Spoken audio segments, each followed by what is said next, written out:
Bem-vindas e bem-vindos todos que estão conectados aqui com a gente hoje. Essa é a nossa primeira Masterclass em português de 2025. Espero que vocês estejam tendo um ótimo ano, que vocês aproveitem bastante o conteúdo de hoje. Na Masterclass de hoje, a gente vai ter o prazer de convidar a Construflow para falar um pouco de como a plataforma da Construflow ela ajuda na eficiência da gestão dos fluxos de trabalho com projetos BIM. O meu nome é Renata Martim, eu sou arquiteta urbanista e sou gerente de relações institucionais aqui da Zigurate. Eu vou estar com vocês moderando essa conversa hoje. Para quem está chegando, não conhece a Zigurate, a gente é um instituto de tecnologia, é uma instituição online de formação focada em inovação e são cursos de aperfeiçoamento e masters voltados para a área de arquitetura, engenharia e gestão de tecnologia.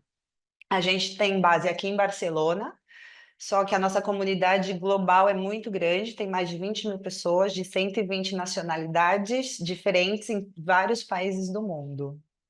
E toda masterclass que a gente realiza, ela faz parte de um dos nossos programas formativos. A de hoje é parte do Master Internacional em BIM Management.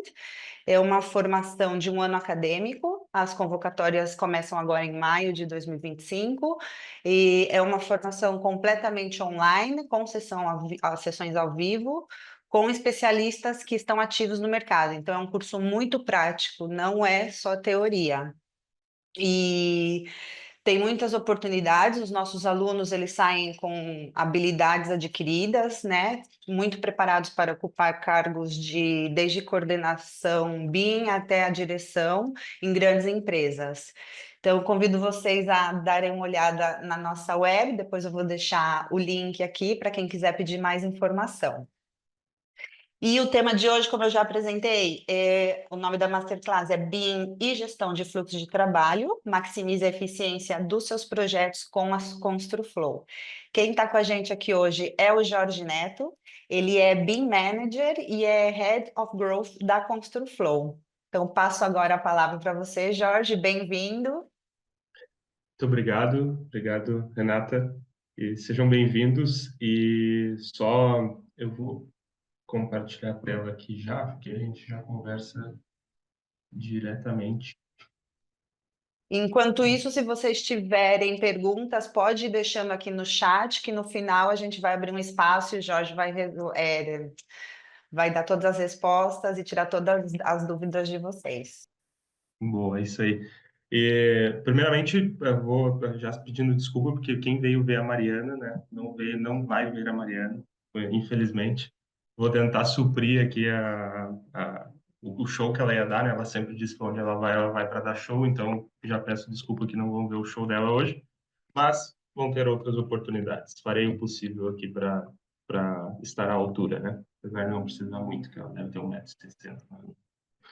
Mas vamos lá. Antes de eu entrar de fato na apresentação aqui de cases e mostrar para vocês, eu quero dar uma introdução rapidinha com um tema que eu acho que é muito importante, tanto porque eu vou falar hoje, quanto para o que a Zigural oferece. A Zigural te oferece essa parte toda de formação, mas que é muito além da tecnologia. E aí eu trago sempre esse tema para a gente ter uma base para a gente poder discutir que a tecnologia ela nunca foi um problema na construção civil. E eu posso falar isso com dados, eu não vou entrar nesses números, mas vocês podem fazer essa pesquisa depois, de olhar temas de discussão de 10 anos para trás, de quais eram os problemas que eram levantados, e a gente fala sempre dos mesmos problemas na construção civil. A gente fala de falta de mão de obra qualificada, de custo, sempre as mesmas coisas. E a tecnologia, ela, com o tempo, ela vem mudando, né? E a gente continua usando as mesmas desculpas. Então, eu vou trazer alguns números para a gente ter base do porquê que uma plataforma como a Construflow ou outra plataforma de gestão de comunicação, né? Que existem várias no mercado, são importantes para um processo BIM, para um processo de projetos, para um bom gerenciamento. Então, vocês podem fazer, ter toda a formação da Zigurat e, no final, se vocês não tiverem base para boas decisões, acaba que vocês vão ter um grande conhecimento e uma aplicação que vai ser difícil. Então, eu vou trazer alguns números só para vocês entenderem aqui, né, quando de uma pesquisa de 2023 de quais eram os bloqueadores da construção civil assim para a digitalização, né, que é o que a gente vem buscando, falava de custo de mudança, falta de pessoas qualificadas e problemas de comunicação. E podem ver que isso acontece muito parecido no mundo inteiro. Então, não é uma quando a gente pensa assim como o Brasil, né? A Renata está aqui em Barcelona, eu também fico na Espanha e a gente vê os mesmos problemas que acontecem no Brasil, acontecem na Europa, não muda. Então, aqui reflete o que é a situação mundial. Custo para mudança, falta de pessoas qualificadas e falta de clareza na comunicação. Só que aí agora eu trago um ponto para vocês entenderem e conseguirem concordar comigo se isso é um problema de tecnologia ou não, tá? Um modelo 3D, um modelo BIM, onde eu tenho o posicionamento do interruptor abaixo da bancada do banheiro. Então eu tenho um software, independente de qual software eu usei aqui, foi um software bom, né? Porque a gente tem ótimos softwares de modelagem, mas colocar uma tomada embaixo da pia do banheiro, né? Porque depois vai vir um balcão, vai fechar ali. A tomada até faria sentido, mas é um interruptor. Ela é um erro de projeto. Então, isso independe da tecnologia. A gente tem tecnologia boa, mas acontecem erros como esse. E aí eu trago um gráfico que provavelmente vocês já viram muito, principalmente se vocês que estão aqui já trabalham com BIM, né? Já têm contato. Vocês já viram, né, esse gráfico do McLamy, que a gente conhecia lá em 2010, 2012, como gráfico do BIM, as curvas do BIM, onde a gente tinha uma grande esperança de que quando a gente começasse a trabalhar com projetos em BIM, nós anteciparíamos todas as decisões e as coisas seriam muito mais fáceis. Para quem não lembra ou não viu esse gráfico, ele representa o seguinte: a curva, vamos começar ali pelas curvas 4 e 3, tá? A curva 4 seria a curva de BIM, onde a gente tem uma tomada de decisão, né, maior informação acontecendo nas fases iniciais de projeto, comparado com a curva 3, que seria a curva do projeto em CAD, vamos dizer assim, que é onde acontecem as maiores trocas de informações, mas nas fases executivas. Que era assim, a gente deixava para fazer corte, detalhamento, tudo mais para o executivo, né?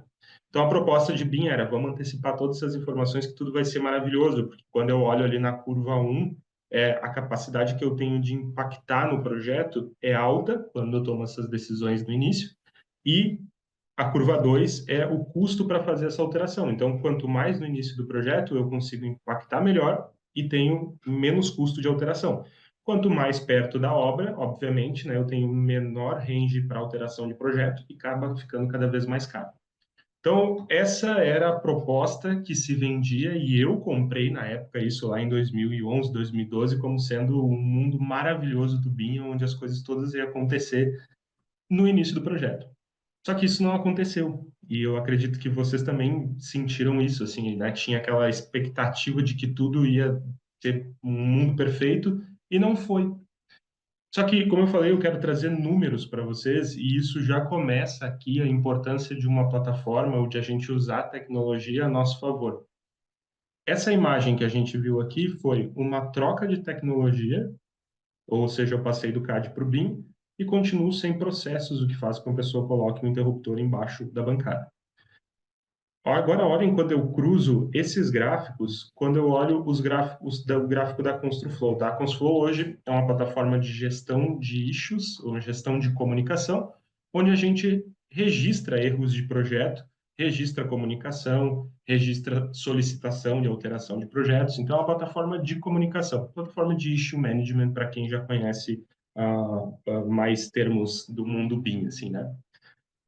Com base em 600 mil erros de projeto, a gente já passou disso, a gente consegue ter uma média de onde os erros acontecem.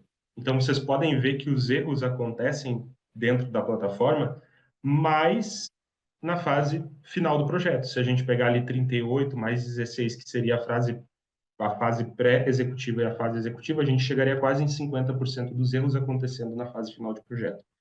Isso fica muito interessante quando eu sobreponho os dois gráficos. E aí eu consigo ver que meu fluxo de informação continua acontecendo exatamente onde era a curva do CAD. O que isso indica? Que a gente continua fazendo as coisas da mesma maneira que a gente fazia antes. Então, muita gente trocou o software, muita gente investiu em tecnologia, mas não reveu, não olhou para os processos, não olhou para as pessoas.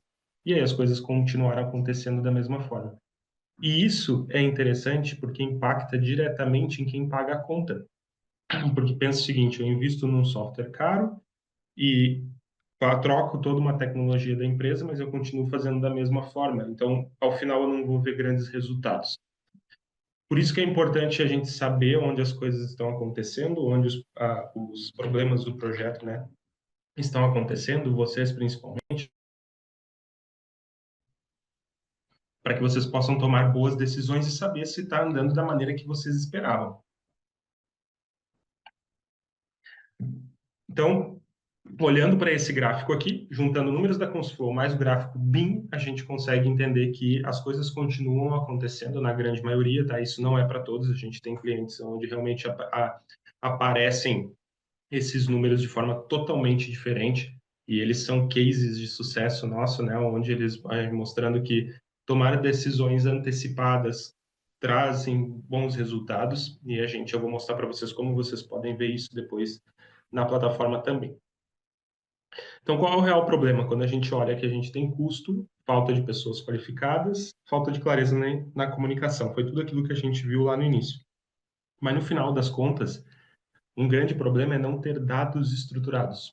E quando eu falo de dados estruturados, é porque na construção civil, 90% dos dados que a gente gera, eles não são estruturados. Ou seja, a gente tem muito volume de informação, e vocês sabem disso, porque vocês trabalham onde vocês têm uma grande quantidade de informação que simplesmente vai mudando, desculpa, simplesmente vai mudando de formato, porque a gente tem uma informação que nasce lá no início do projeto, que ela precisa estar num documento escrito para a parte de produto, depois essa informação vira um memorial descritivo, que ela vira um desenho técnico, depois eu preciso transformar isso numa planilha para poder controlar tempo, para controlar custo, vou ter que passar para o project. Então, a gente basicamente tem uma informação que, com o tempo, ela vai mudando de formato, porque as pessoas precisam consumir ela de uma maneira diferente. E, ao final, a gente tem, às vezes, vários documentos com a mesma informação, com formatos diferentes, que isso, quando precisa atualizar, acaba gerando uma bagunça, né? Então, é comum que a gente veja, por exemplo, um briefing de projeto, e esse aqui é um caso real, onde a gente pegou um briefing de projeto que tinha mais de 3.000 linhas no Excel. E ele estava na revisão já, acho que era 69 ou 59. O que isso representa? Eu tenho muita informação, mas difícil de ser consumida. Então, é óbvio que o projetista, quando ele tem que iniciar o projeto, ele vai pegar uma planilha com 3.000 linhas na revisão 59, que provavelmente vai mudar durante o projeto, isso dá um desânimo. Eu não sei nem por onde começar. Então, é difícil quando a gente tem a ter informação, mas ela é difícil de ser consumida. Agora, eu junto isso com todos os outros formatos que eu tenho ao longo do projeto, e acaba que realmente eu tenho um burnout de informações difícil de ser consumido porque está em formatos diferentes. Eu preciso capacidades diferentes de pessoas. Então, eu vou ter uma pessoa que é muito boa em Excel, mas ela não sabe olhar o project, ou tem uma pessoa que manja muito de project, mas ela não sabe abrir um modelo BIM, não sabe ler uma planta. Então, a estrutura dos dados acaba ficando complexa.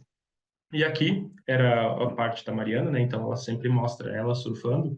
E aí fica a pergunta, que é se nós vamos surfar a próxima onda dos dados, porque a gente passou de falar, né, da onda de BIM e BIM e BIM e BIM, e agora começamos a ter uma nova onda, que é a onda da inteligência artificial. Inclusive, a Zigurá também lançou, né, essa semana, né, acho que foi, né, Renata, um master em inteligência artificial também. Isso. Então, só que assim como passou com o BIM, muita gente foi engolido por essa onda, né, a gente agora tem que estar correndo atrás e tal, mas a gente tem uma próxima onda vindo com a inteligência artificial. E é uma nova preocupação, porque a gente, igual que com o BIM a gente precisa ter todas essas informações estruturadas, Com a inteligência artificial é da mesma forma, e vocês já devem ter usado o chat GPT, enfim, outras inteligências artificiais aí, vocês sabem que eles vão dar respostas erradas, né? Ou respostas que não são exatamente aquilo que a gente conseguiria ou queria ler. E para isso, para que uma inteligência artificial possa ler as nossas informações, será que ela conseguiria buscar dentro daquelas planilhas mais project, mais modelo BIM, mais documento de texto PDF e ela vai encontrar a resposta que a gente quer? Então, tudo isso está trazendo assim um resumo de tudo que a gente vem falando há muito tempo e mostrando que, apesar das tecnologias, tá, sempre vão surgir novas. Quando a gente não tem dados bem estruturados, acaba que os resultados são deficientes. Então, eu posso ter bons modelos BIM com informações, bons modelos BIM, entendam visualmente, tá? Um bom modelo 3D com uma informação ruim dentro. E aí isso não vai funcionar um orçamento, não vai funcionar um planejamento. Então, a Ziggurat traz muito essa questão de conexão, né, e treinamento das pessoas para as pessoas poderem entender a importância de ter essas informações dentro dos modelos. Então, a nova onda vai ser essa onda da inteligência artificial e a gente vai precisar ter essa mesma estrutura de dados. E aí, deixando aqui, não estou encerrando, né? Só encerrando essa parte e essa frase, eu gosto muito dela, que sem processos bem definidos e pessoas engajadas, nada vai funcionar. Então, a gente precisa ter essa visão de que, apesar das tecnologias, a gente precisa ter dados bem estruturados. E é onde a ConstruFlow entra, e eu vou mostrar isso para vocês, de como que a gente pode trabalhar isso na comunicação, no registro de informações, nas solicitações e como eu tiro dados disso para tomar decisões nos meus projetos. E eu vou trazer isso com casos reais para vocês, alguns casos fictícios simplesmente para ficar mais fácil de entender, e vou trazer números aqui baseados no Power BI, enfim, mostrando para vocês como é que vocês podem, durante uma gestão inteira de projeto, e tendo dados para tomar decisão e como que a gente pode usar a inteligência artificial já nesse processo, com ferramentas que nós desenvolvemos aqui, mas que vocês vão ver que só funciona porque a estruturação de dados, ela aconteceu, tá? Eu deixo aqui o meu LinkedIn, caso vocês queiram depois chamar, enfim, para a gente trocar uma ideia. Lá tem eu deixo até um linkzinho lá, pode clicar e escolher um horário que cai direto na minha agenda e a gente pode trocar ideias mais profundas sobre isso, falar mal de algum processo, enfim, tá? Para criticar somos bons, né? Então, vou pular aqui para a plataforma, trazer esse controle para cá que eu me perco. Então vamos lá. Como eu falei, a ConstruFlow ela é uma plataforma de gestão de issues, tá? É um nome bonito, né, para que o mundo BIM trouxe para a gente, mas é uma gestão de incidências, vamos chamar assim. A gente chama dentro da ConstruFlow de apontamentos, porque incidência dá aquela sensação de que é algo errado, né? Parece que deu algum problema e aí é uma incidência.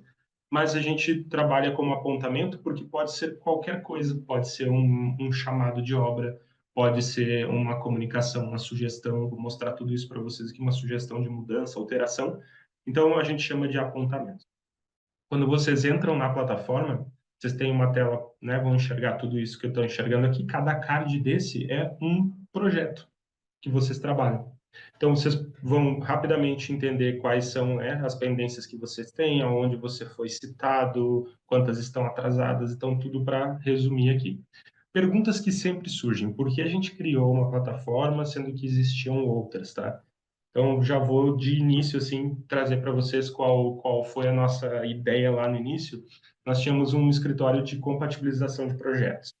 E aí a gente tinha um problema muito grande, que era conseguir ter respostas das pessoas. E se alguém aqui trabalha com compatibilização de projetos, sabe o que eu estou falando. Você diz lá que tem um problema, a pessoa precisa resolver, e aí ela nunca mais responde o relatório que você enviou.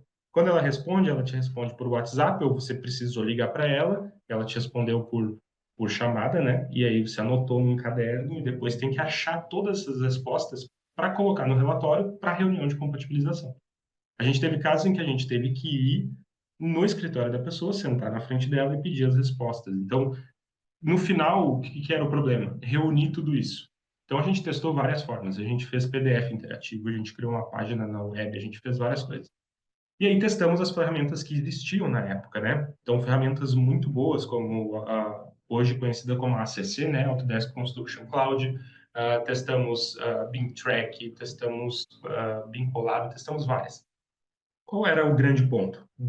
Duas coisas basearam a gente. Primeiro, cobrança por usuário em dólar. Para nós era fatal. Eu tinha que pagar em dólar por usuário, e aí o que acabava fazendo, a gente colocava lá, né, o famoso contato arroba empresa, onde eu usava um e-mail para 15 indivíduos dentro de uma empresa para poder economizar. Aí economizava no valor e economizava na comunicação também, porque eu nunca sabia com quem eu estava falando, né? Eu mandava um e-mail lá para contato@projetista e caía num limbo que eu não sabia com quem eu estava falando. Então esse era um problema. Segundo, a realidade que a gente tinha, porque nós trabalhávamos em projetos em BIM, mas algumas disciplinas eu precisava ter projetos em CAD, que não, na época não fazia sentido a gente ter, por exemplo, uma disciplina de impermeabilização, por exemplo. Muito difícil de modelar, pouco ganho com uma modelagem de permeabilização. Então, o projeto era em 2D e eu não conseguia fazer esses apontamentos num documento em 2D. Eu obrigatoriamente tinha que ter um modelo BIM para fazer. Outros casos em que a gente não tinha todos os projetos em 2D, em 3D, enfim. Então, acabou assim que eram ótimas plataformas, mas não para a realidade que a gente tinha no momento. Então, a gente decidiu criar uma plataforma adaptada para a realidade brasileira, cobrando em real e com usuários ilimitados. Então, essa é a realidade hoje da Consulflow, o grande diferencial, vamos dizer assim, né? Você paga por projeto ou pacote de projeto, coloca quantos usuários quiser ali dentro, e aí a comunicação funciona diretamente com cada uma das pessoas que você queira falar. Então, eu vou entrar aqui em um projeto, eu vou mostrar para vocês. Tudo que aparece do lado esquerdo aqui são os apontamentos que a gente falou. Então, fica tudo aqui do lado esquerdo. Ele organiza automaticamente, né, de acordo com a disciplina de projeto que você trabalha, né? Então, se você cuida de elétrica, os seus de elétrica vão estar em primeiro lugar e por ordem, né, de data em que você precisa resolver aquele problema. Quando eu abro um apontamento, aqui eu vou abrir um que eu gosto muito, tá? Porque é uma genialidade de um mestre de obra, onde a gente reportou que isso foi uma foto que eu fiz, tá? De uma obra real, onde ele é um problema de projeto. Quem trabalha com compatibilização também sabe disso, que é uma coisa que a gente verifica sempre. Descida de pluvial que bate em bloco de fundação. Sempre acontece esse problema. Nesse caso, não teve uma compatibilização, a descida do pluvial realmente bateu no bloco e o mestre de obra cortou o bloco para enterrar a tubulação. Quando a gente questionou, óbvio, ele falou que topo de bloco não tem função estrutural e que não ia ter problema. Então, decidiu que ia ser assim e assim foi. Isso é interessante porque, assim, se a gente não chegar a tempo de ver isso aqui, ele ia estar fechadinho e esse problema nunca aconteceu, ninguém nunca ia descobrir. Então, aqui é um exemplo onde a gente pode usar a plataforma para reportar problemas de obra para que isso não aconteça mais. Nesse caso, prático para vocês, o que, que aconteceu aqui? Isso aqui era uma fase, iam ter outros pavilhões, né, que iam repetir o projeto. Então, o que, que a gente fez? A gente tirou a foto aqui, enviou para a plataforma e botou aqui, ó, prever rebaixamento de blocos, onde houver descida de pluvial, atualizar os projetos das fases 2 e 3. Aconteceu nesse, não pode acontecer na sequência.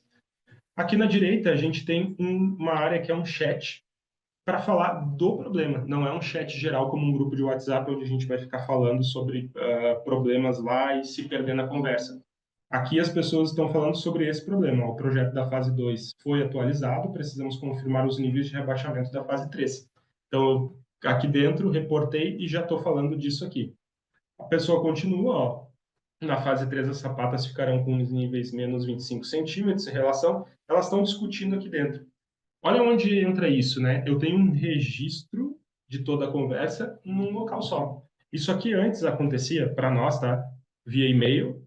Então misturava com todos aqueles e-mails, e e-mail é confuso a gente buscar a linha do tempo do e-mail, né? WhatsApp e por todos os outros meios possíveis de comunicação a gente tinha esse tipo de discussão. Então aqui está acontecendo tudo aqui dentro.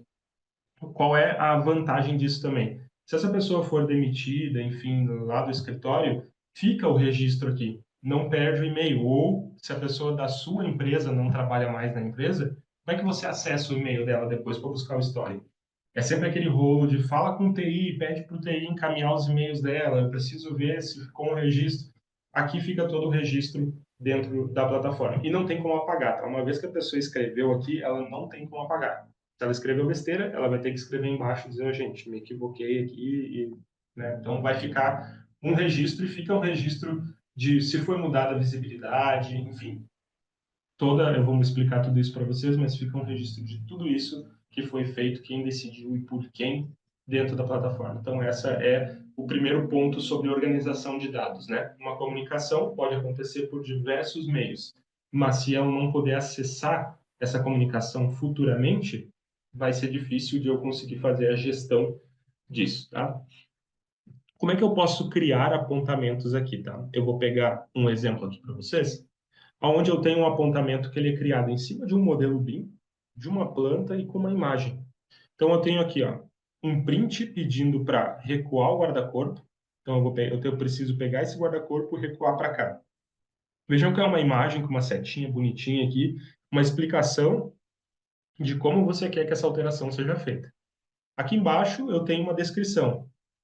Recuar o guarda-corpo em torno de 1,5 m para evitar queimaduras ou acidentes ocasionados por contato com a chaminé. Então, eu expliquei o que precisa ser feito e indiquei com uma imagem. Aqui eu tenho informações de quem está envolvido, então eu tenho disciplinas, né, de arquitetura e coordenação e um status para cada uma delas. Eu posso, inclusive, vir aqui na arquitetura e colocar uma data para ela resolver isso. Isso vai gerar uma pendência para ela com uma data e eu vou começar a monitorar isso. Quando for concluído, eu posso vir aqui e dar um concluído nesta tarefa específica de arquitetura e coordenação aqui. Eu tenho o local em que isso acontece, tá? Eu consigo ter etiquetas específicas para esse problema. E o mais interessante é, quando eu venho aqui em Viewpoints, que é onde eu estou vendo essa imagem aqui, se eu clicar aqui, eu passo a ver o modelo BIM em que esse problema foi feito, né, criado, e ele vai me levar exatamente para a posição em que aquele problema foi encontrado. Nesse caso, se vocês perceberem, o corrimão ele já está recuado para trás da chaminé. Eu estou na revisão 1 aqui, ó. Mas se eu olhar a revisão 0, ó, ele vai carregar e vai me mostrar que o corrimão está lá atrás. Ó. Então, eu consigo fazer comparativo entre as duas revisões, entre a 0 e a 1. E, claro, eu posso ter outros viewpoints aqui, ele é um modelo BIM mesmo, né? Então, você consegue rotacionar, enxergar ele aqui. Esse aqui a gente criou em cima de um projeto sample da Autodesk mesmo. O visualizador que a gente usa é Autodesk, mas podem subir arquivos IFC, todos os formatos da Autodesk, obviamente.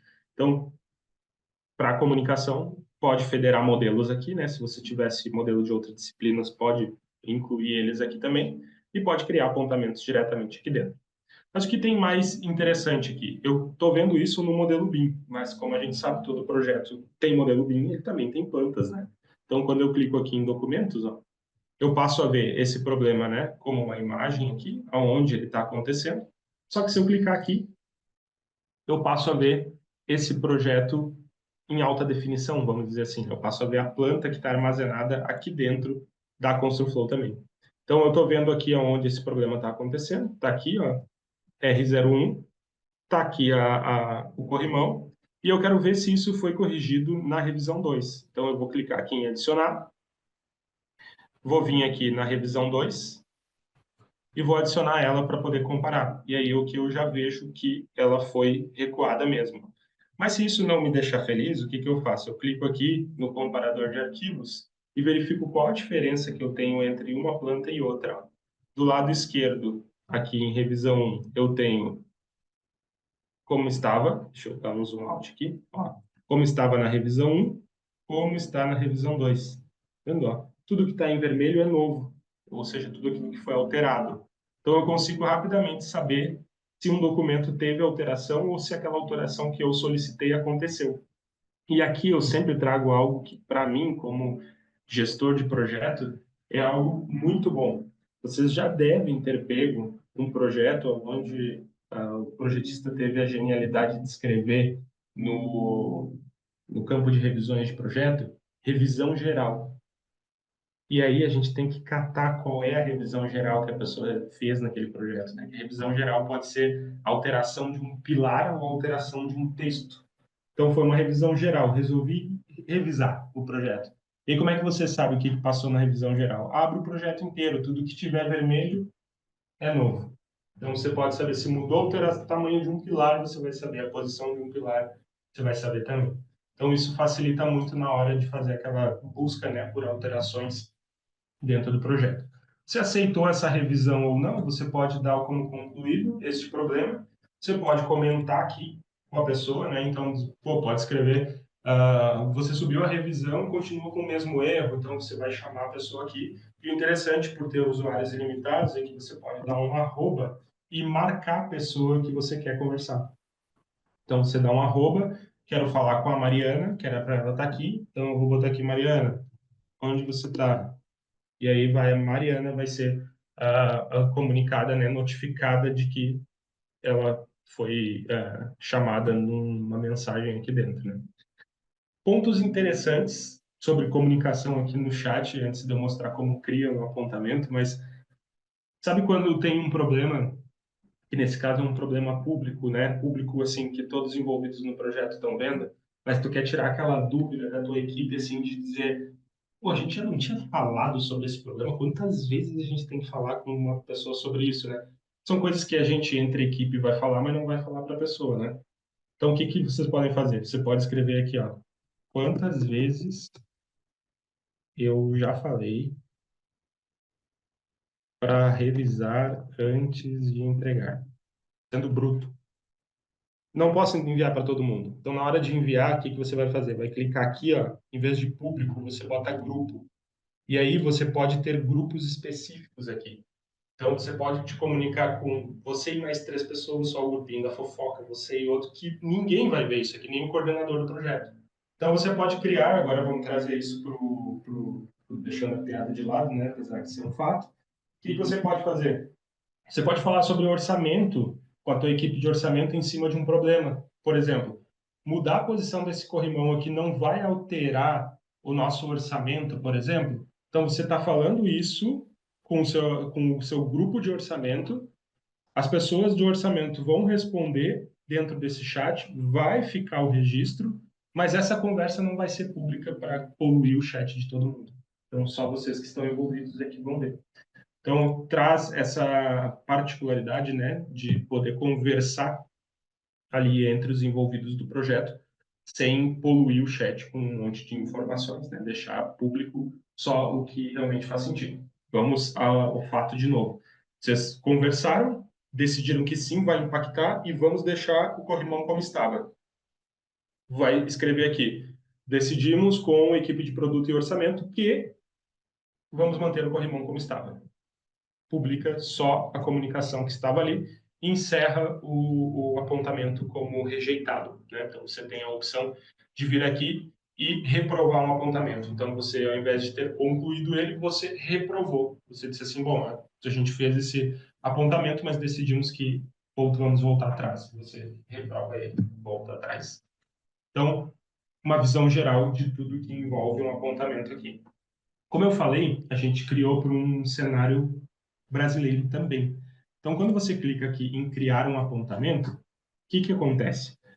Você tem título, descrição, visibilidade, que é rascunho, só você vai ver, só você que está criando vai ver.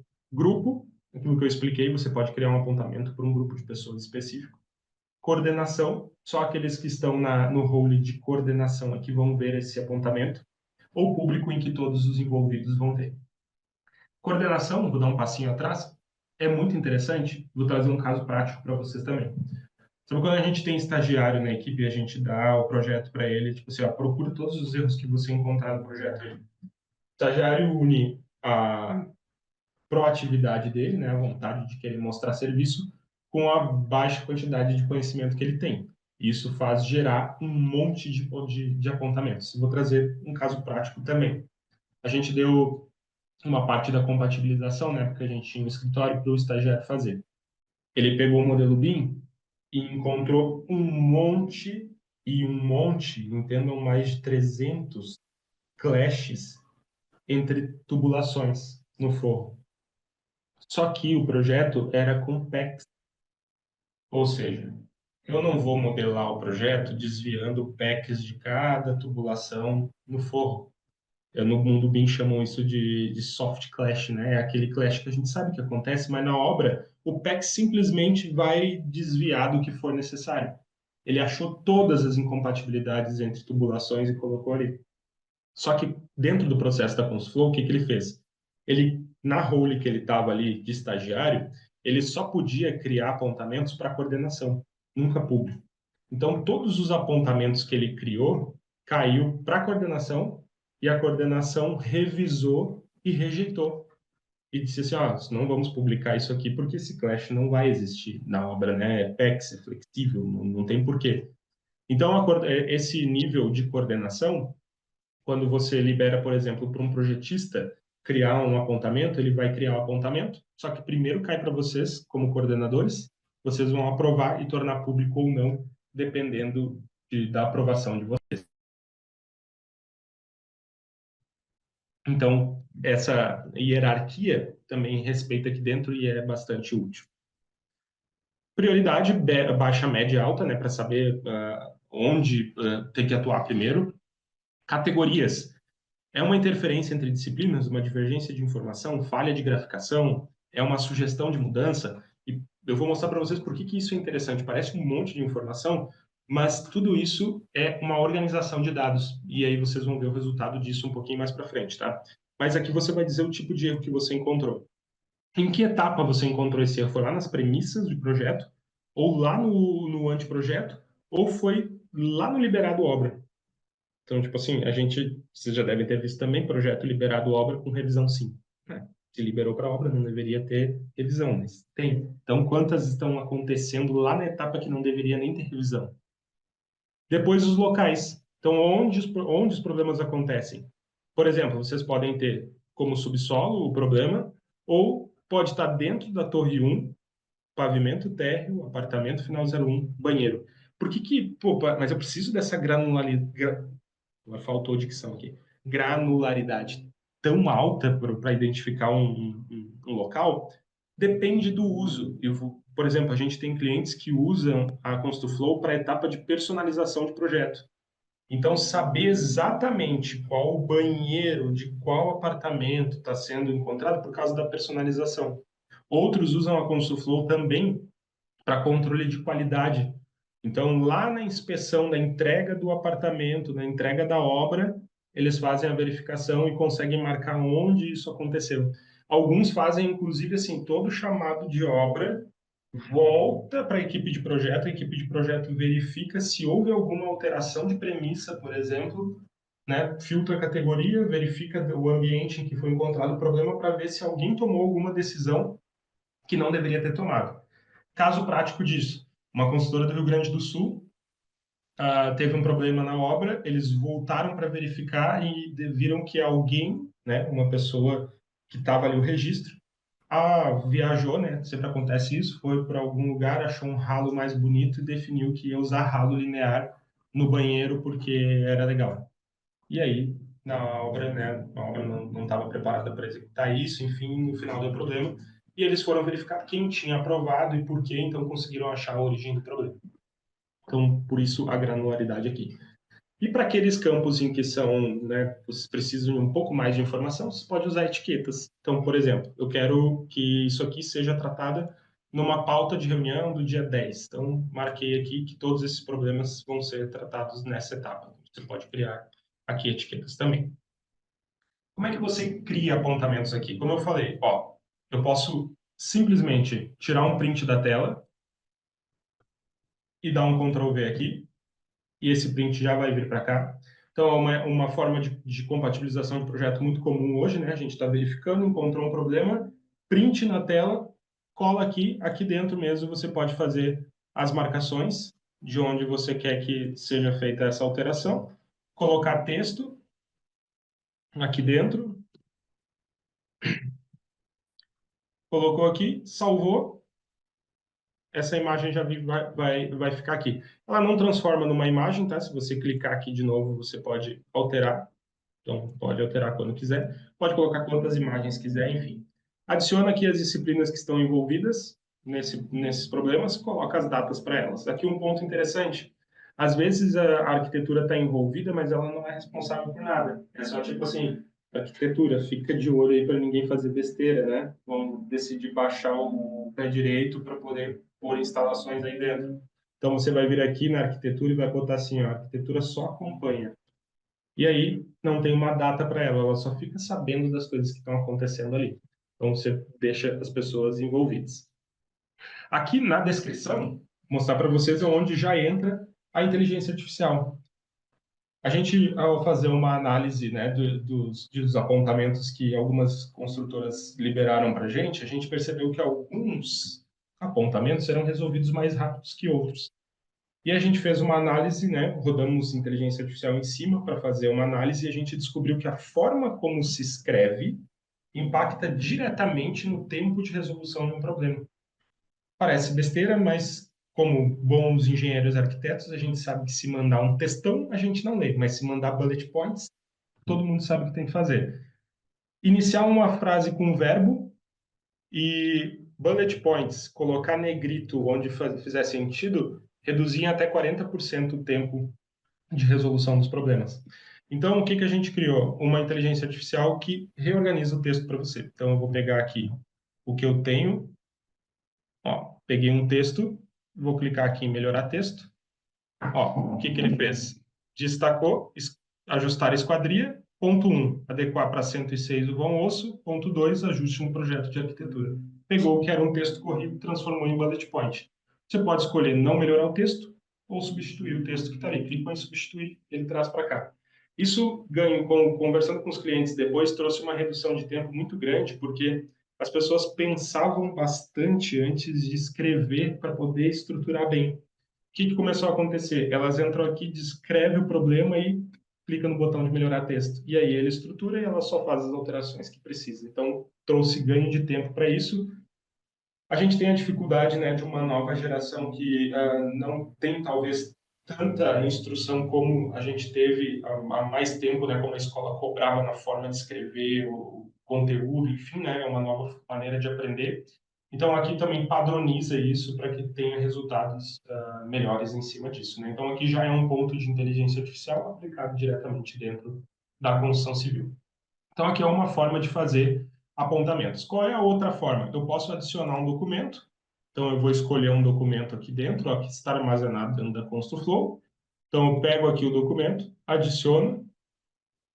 Dentro dele, eu faço a marcação de onde está o problema. O problema eu encontrei aqui. Eu vou posicionar o PIN. Posso marcar, né, maior. Posso colocar o texto. Salvei, essa planta já vai ficar como referência aqui dentro mesmo, mostrando aonde o problema está acontecendo. Então, eu tive um print, coloquei a planta e eu posso fazer isso dentro de um modelo BIM também. Eu não vou salvar aqui para não criar um outro problema já aqui dentro, né? Mas aqui dentro eu tenho os modelos BIM já salvos, né, dentro da plataforma. Então, acessando aqui, eu vou acessar o modelo BIM. Ó, posso achar um problema aqui dentro. Então, eu estou fazendo a análise aqui dentro, encontrei um problema. O que eu vou fazer? Simplesmente clico no botão de mais, ele vai salvar essa viewpoint aqui, ó, de onde o problema estava. Quero uma viewpoint nova. Girei o modelo, botãozinho de mais, outra viewpoint ali dentro. Descrevo o problema da mesma maneira e vocês estão criando apontamentos em cima de um modelo BIM. A gente tem plugin para o Revit, Navisworks, ArchiCAD, Civil 3D. Então, você pode criar esses apontamentos aqui e enxergar lá dentro do software, ou criar lá dentro do software com um plugin e passar a enxergar essas informações aqui. Então, não precisa ter, né, o software propriamente dito para poder fazer a análise dos projetos e nem verificar essas interferências aqui dentro. Então, vocês conseguem trabalhar tudo aqui. Então, o que eu trago, né, como eu comentei no início? É trabalhar com a realidade que a gente tem no Brasil. Então, nem todos têm acesso ao software, nem todos têm o conhecimento. Você traz imagem, texto, áudio, vídeo, o que for necessário para tornar essa comunicação mais direta e usa os plugins para levar essa informação lá para dentro do software onde a pessoa trabalha, né? Então, vai trabalhando ali. A gente tem aqui o repositório de arquivos dentro da ConstruFlow, já também, e a gente tem conexão também com plataforma como o Autodoc. Então, você pode ter seus projetos lá dentro do Autodoc e enxergar essas informações aqui dentro, fazer os apontamentos, né? Tudo dentro de uma plataforma como a Autodoc, que é robusta, né? Muita gente já conhece, já trabalha, e aí usa o visualizador, a comunicação toda aqui por dentro. Onde tudo isso entra com dados, né? Porque a gente viu, tá, estamos falando de comunicação e tal. Quando eu mostrei aqui para vocês que os apontamentos, eu tenho categoria, tenho prazo, tenho pessoa, tenho empresa, né? Parece um monte de informação que eu estou colocando ali. Só que tudo isso é como eu sempre falo na hora da gente criar uma planilha de Excel, né? Tem duas formas de eu criar uma planilha de Excel. A que é rápida de fazer e a que é rápida de usar. E normalmente ela não é a mesma, né? Aquela planilha que eu faço rápida e que coloco tudo de qualquer forma, ela fica pronta rapidinho. Quando eu tenho que alterar ou buscar as informações, é um pouco mais difícil. E tem aquela que eu levo um tempinho a mais para fazer, mas depois a operação é mais fácil. Então, pensar um pouco antes de fazer, né, como a gente faz isso no projeto, nos traz resultados posteriores. E eu vou trazer isso para vocês aqui, ó. Isso aqui é uma visão do Power BI. Então, todas as informações que estão dentro da Construflow, elas são conectadas com o Power BI. Você simplesmente faz o download aqui na plataforma, né? Download de plugins aqui. Você baixa o plugin do Power BI, conecta a Construflow ali com o seu login e senha e o banco de dados da Construflow vai aparecer para você das suas obras. Se você sabe operar o Power BI, maravilha, você cria os seus próprios dashboards e com os dados que estão na Construflow, você faz milagre ali. Como não são todas as pessoas que têm tempo ou conhecimento, o que que a gente faz? A gente disponibiliza um template, que é exatamente esse que você está vendo aqui, onde já traz as principais métricas que os nossos clientes julgam ser boas e úteis, né? Então a gente já deixou prontinho para vocês simplesmente fazerem a conexão e enxergarem todas as informações ali. Então esse primeiro que aparece aqui, ó, são pendências de projeto. Você olha que eu estou com um projeto 5, ele está me dizendo quantos apontamentos eu tenho atrasado, quantos sem prazo, quantos em dia. Quando eu olho aqui, eu tenho, ó, 37% dos meus erros são sugestão de mudança ou otimização. 17% interferência ou divergência entre disciplinas, inconsistência técnica 1%. Quais são as disciplinas que mais têm problema? Arquitetura, normalmente, né, porque é o que mais tem informações no projeto, então é onde eu tenho maior concentração de problemas. Tenho coordenação, depois produção, estrutura. Enfim, quero ver outro projeto aqui. Vou olhar o projeto 1. Ó, não atendimento de premissas, 20%. Não atender premissa é culpa de quem? Porque a gente tem que botar culpa em alguém, né? A gente fala às vezes, ah, a gente não está procurando culpado, mas a gente tem que saber de onde vem vindo o problema para a gente saber como resolver. Não atender uma premissa é responsabilidade da construtora, da incorporadora ou do projetista, né? Se eu forneci uma premissa e não foi atendida, normalmente essa culpa está no projetista. Agora, se é uma ausência de informação, culpa é de quem? É da construtora que não me forneceu ou do projetista que não colocou? Inconsistência técnica, o que é isso? Não atendimento de uma lei. Isso é um problema do projetista, porque eu paguei para ele fazer um projeto dentro das normas e ele não está atendendo. Então, mapear onde os problemas estão, de quem é a responsabilidade, nos ajuda a entender o que, que eu tenho que melhorar no processo. Agora, local. Isso aqui é interessante, ó. É uma realidade brasileira, né? Não só do Brasil, mas estamos falando aqui com brasileiros, é uma realidade nossa de que a gente inicia as obras sem ter todos os projetos prontos. Para eu fazer isso, eu preciso ter uma clareza muito grande de que os problemas que eu tenho em aberto não vão interferir o início da minha obra. Então, por exemplo, se a maior concentração dos meus problemas aqui não está no subsolo, aqui nesse caso a obra não tem o subsolo, né? Está no térreo. Ó. Eu tenho 232 erros ativos no térreo. O que, que isso significa? Se eu pegar os erros do térreo e a maior concentração deles aqui fosse de hidráulica, que eles provavelmente estão enterrados, eu tenho um problema para iniciar a obra. Porque eu tenho problemas de hidráulica enterrados no térreo. É um problema. Eu tenho elétrica, então a maior concentração de problemas no térreo estão em elétrica. Então, o que, que eu tenho que fazer? Eu tenho que chamar a equipe de elétrica e dizer, gente, corram lá e dêem uma olhada nos problemas que eu tenho no térreo, porque eu preciso iniciar a obra. Agora, nos problemas que eu tenho no 19º pavimento, vou dizer, ó, dos problemas que elétrica tem, 206 estão acontecendo no 19º pavimento. Esse vocês não precisam olhar agora. Olhem o térreo e a gente vai ver depois os problemas. Então, a gente começa a saber onde eu tenho que botar minha atenção para que a obra não trave. Dentro disso, eu posso filtrar por aquelas etiquetas que estão lá e até por etapa. Então, assim, pô, eu tenho problemas ativos desde o anteprojeto, desde o estudo preliminar. Então, assim, eu estou empurrando isso muito para frente, sabe? Então, ter dados nos ajudam a entender onde eu tenho que atacar para poder ser mais eficiente ali, né? Aqui a interação das equipes e aqui um resumo daqueles apontamentos que a gente filtrou. Aqui eu tenho uma visão não só por projeto, mas por empresa. Então, tudo que a sua empresa tem em aberto. Então, ó, no projeto 1 eu tenho 843 erros em aberto, no projeto 4, 89, no projeto 15, 74. Então, você consegue ter uma visão, assim, para coordenação, rapidamente bater o olho aqui, vocês sabem o que está acontecendo em cada um dos projetos. Clicou como um Power BI, né? Todos os gráficos vão se comportar de acordo com aquele clique que você deu ali. Mesma coisa por projeto, então uma visão rápida ali. Aqui uma visão retroativa, então você consegue entender o que daqueles problemas que você já resolveu para trás, como que aconteceram. Eu resolvi dentro do prazo, fora do prazo, um PDCA, né? Um plano de vocês terem uma melhoria contínua. A gente chama desse gráfico aqui como gráfico de dedo duro, tá? Então, é o gráfico que entrega se os projetistas, se as pessoas, os coordenadores estão entrando no projeto, estão interagindo, se eles estão comentando, então vocês conseguem ter uma visão de tudo isso. E aqui, algo que é interessante também, que é uma avaliação dos projetistas de acordo com o que eles estão fazendo dentro da plataforma. Então, você não precisa esperar chegar no final do processo para poder fazer uma avaliação. Você, ao longo do projeto,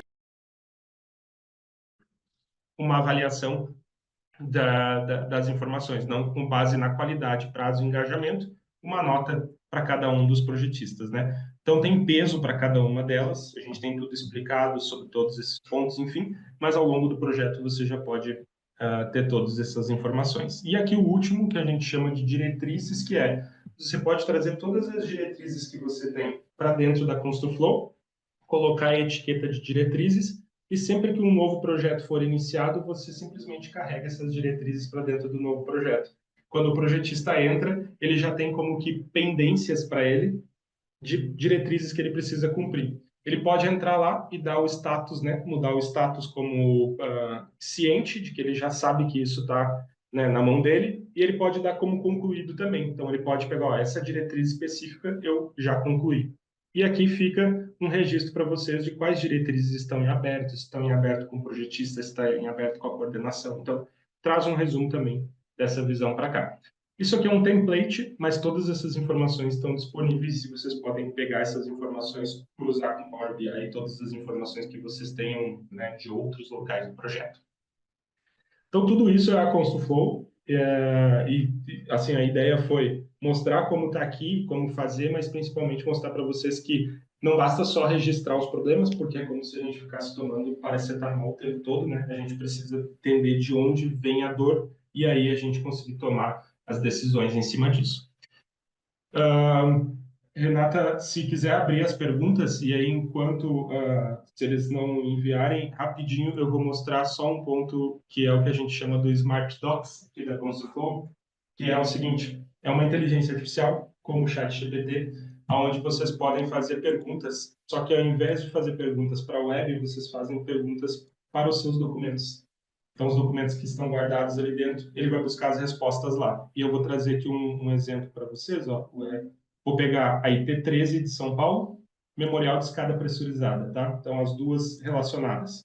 E eu vou fazer uma pergunta que eu já deixei pronta aqui, que eu já sei a resposta, tá? Porque é muito legal. Qual o afastamento necessário quando a tomada de ar for abaixo do pavimento de descarga? É uma dúvida que a gente sempre tem quando o projeto de escada pressurizada.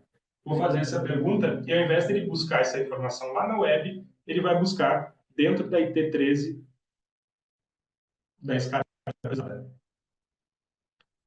Então, aqui, o que ele trouxe? Ó, de acordo com a IT13, é de 5 metros, no entanto, o documento memorial da escada pressurizada, a distância mencionada é de 4 metros. Recomendo revisar ambos os documentos para esclarecer essa discrepância. Então, ele fez uma conferência em 2 documentos e trouxe incoerências entre eles. Se eu clicar aqui, eu vou enxergar aonde está essa informação. Ó, então, toda essa página aqui tem essa informação. Quando eu clico aqui na referência 2, ele vai me mostrar um parágrafo exato de onde ele achou essa informação. Então, além dele te trazer a inconsistência, ele te mostra aonde está. Isso você pode fazer perguntas em cima de plantas, enfim. O que ele vai fazer é sempre buscar informação de texto e aí ele traz a resposta. Agora sim. Perfeito, obrigada, Jorge. Muito boa a masterclass. A Construflow é realmente uma plataforma bastante completa, bem prática. E a gente tem duas perguntas aqui, da Bárbara e da Giovana. A primeira é se é possível criar a granularização de locais no decorrer do projeto. Utilizando o seu exemplo, durante o desenvolvimento do projeto, trataremos a localização no nível dos pavimentos e, durante a obra, vistoria, personalização, criaríamos os apartamentos em cada nível?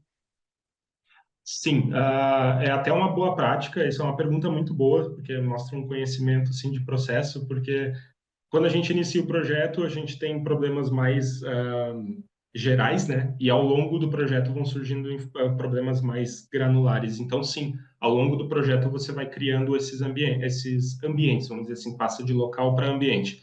Um ponto só, Bárbara, é que quem cria esses locais é a coordenação. Então, não é aberto, tipo assim, cada pessoa que for fazer sai criando os seus locais, porque você vai perder o controle sobre isso, né? Então, vai criar banheiro, o outro vai escrever WC, o outro vai escrever lavabo. Então, a coordenação estrutura e fica disponíveis para os outros usarem. Então, não é aberto para cada um fazer, mas sim ao longo do projeto pode ir criando. E deve, né? Uma ótima pergunta. E a próxima é se podemos trazer os clashes ativos do Navisworks para a Construflow com as propriedades, como, por exemplo, a nomenclatura das vigas, as nomenclaturas das esquadrias. Essas propriedades Então, também são transportadas?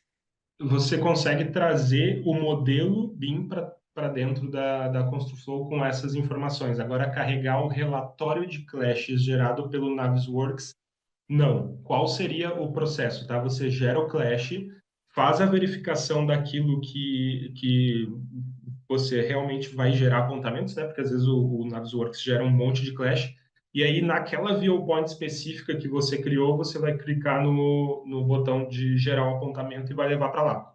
O que alguns clientes nossos fazem? Antes de gerar o apontamento propriamente dito, eles pegam esse relatório do Navisworks e enviam para o projetista. E diz, cara, dá uma olhada nesse monte de erro que eu encontrei aqui, e aí, depois, aquilo que sobrar, o que não conseguir, eu vou para a plataforma, sabe? Para não gerar um monte de problema lá e carregar tudo isso para dentro da plataforma. Perfeito.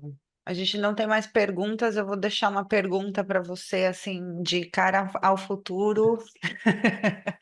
Como a Construflow vê os avanços da IA na construção e quais são os próximos passos para a própria plataforma?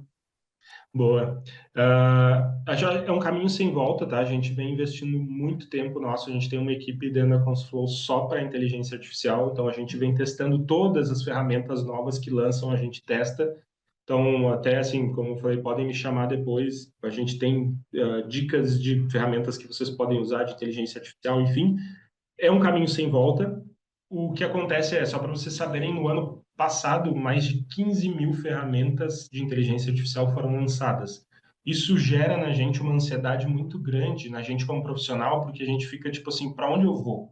Né? São 15 mil, o que eu uso? Né? É seguro, não é? Então, o ponto é, a gente tem que começar com alguma coisa, não dá para ficar esperando uma ferramenta perfeita, porque senão a gente vai ficar nessa mesma onda que a gente vem falando sobre BIM há quanto tempo já? 15 anos, esperando o momento perfeito, e aí a gente acaba sendo engolido pela tecnologia, né? Então tem que escolher, testar e usar. Se surgir uma melhor depois, a gente testa depois. Então, o que a gente enxerga como plataforma é precisa iniciar, e é o nosso papel como empresa de tecnologia tentar testar o máximo possível e disponibilizar para os usuários algumas informações, né? Então, nas nossas redes sociais, a gente sempre tenta disponibilizar ferramentas que a gente usa dentro da empresa, ferramentas que a gente já testou e tal, para ir conscientizando as pessoas disso. O que a Consulflow traz para o futuro de inteligência artificial? Assim, a gente já faz testes hoje com inteligência artificial para identificar problemas de projeto. Então, tentar ser proativo, né? A inteligência artificial conseguir prever aquilo que vai acontecer para que a gente já possa sinalizar para um usuário e dizer assim, ei, dá uma olhada aqui, porque sempre coloca um interruptor embaixo da bancada, um exemplo, né? Então, ela ia aprendendo disso. Problemas, compartilhando com vocês, assim como a gente tem dificuldades de entender desenho técnico, a inteligência artificial também tem. E aí é onde a gente esbarra um pouco nisso. Mas ela vem melhorando a cada tempo, assim, né? A cada dia a gente testa e elas já são melhores. Então, a gente enxerga a inteligência artificial para suprir uma falta, uma mão de obra, né, desqualificada. Então, é algo que todo mundo, né, vem falando. Então, a inteligência artificial pode ajudar nisso e pode reduzir custo também, né? Então, aquilo que é para ser trabalhos que são repetitivos, a inteligência artificial pode ajudar também. Então, a gente acredita muito nisso. Assim. A gente também acredita. Então, a gente não tem mais perguntas, então eu vou encerrando. Quero agradecer o Jorge, a Construflow, por terem participado aqui com a gente e explicado bastante. Lembrando que a plataforma está dentro do nosso Master em BIM, então é uma plataforma bastante atual, bastante prática, e é isso. Essa Masterclass ela vai ficar gravada, vocês vão receber o link depois por e-mail. E obrigada, Jorge, mais uma vez. A Nada, obrigado, gente, Renato. a gente vai seguindo. Até mais, pessoal. Tchau, obrigada a todos.